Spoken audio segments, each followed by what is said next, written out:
केंद्रीय मंत्री अनुप्रिया पटेल ने राजा भैया पर चोट की तो अब राजा भैया के समर्थकों ने अनुप्रिया के खिलाफ मोर्चा खोल दिया है।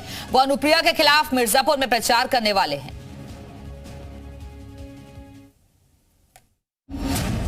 राजा भैया की नजर तिरछी, मिर्जापुर में चलेगी विरोध की बर्छी।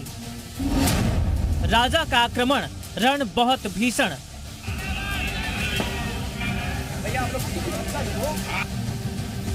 मिर्जापुर में राजा भैया की पार्टी जनसत्ता दल लोकतांत्रिक ने अनुप्रिया पटेल के खिलाफ बिगुल फूंक दिया है। पार्टी के कार्यकर्ताओं ने बैठक की और फैसला लिया कि उनके खिलाफ प्रचार के लिए जनसत्ता दल लोकतांत्रिक से जुड़े बड़े नेता मिर्जापुर में डेरा जमाएंगे। आपको बता दें कि मिर्जापुर लोकसभा सीट से अनुप्रिया पटेल चुनाव लड़ रही हैं और अटकलें लगाई जा रही हैं कि चुनाव में अनुप्रिया पटेल के खिलाफ राजा भैया भी प्रचार कर सकते हैं। अब इस लड़ाई की शुरुआत कैसे हुई, जरा ये जान लीजिए। दरअसल राजा भैया ने किसी को चुनाव में समर्थन न देने का ऐलान किया तो केंद्रीय मंत्री अनुप्रिया पटेल ने हमलावर बयान दिया। उन्होंने प्रतापगढ़ में चुनाव प्रचार के दौरान राजा भैया पर निशाना साधते हुए कहा था कि राजा रानी के पेट से नहीं बल्कि ईवीएम से पैदा होते हैं, जिसके बाद राजा भैया और समर्थक नाराज हो गए।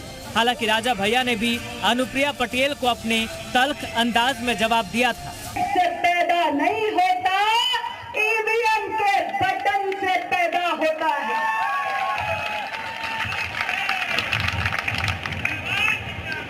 तो ऐसे स्वघोषित राजाओं को जिन्हें लगता है कि गुंडा हमारी जागीर है, उनके भ्रम को तोड़ने का अब आपके पास एक बहुत बड़ा सुनहरा अवसर आ चुका है।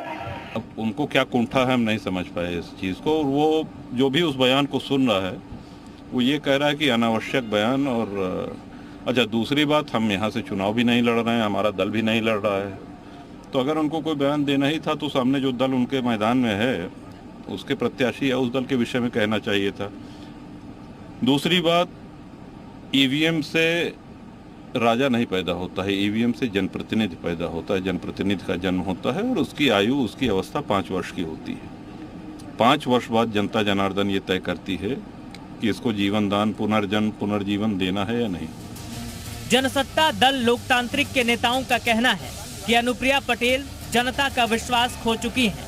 उनका जगह जगह विरोध हो रहा है, इसीलिए वो कुछ भी बोल दे रही हैं। ये टिप्पणी उनकी हताशा को दर्शाती है। पार्टी के कार्यकर्ता उनको करारा जवाब देंगे। वो तो अनुचित है। माननीय सांसद महोदया को ऐसा बयान नहीं देना चाहिए।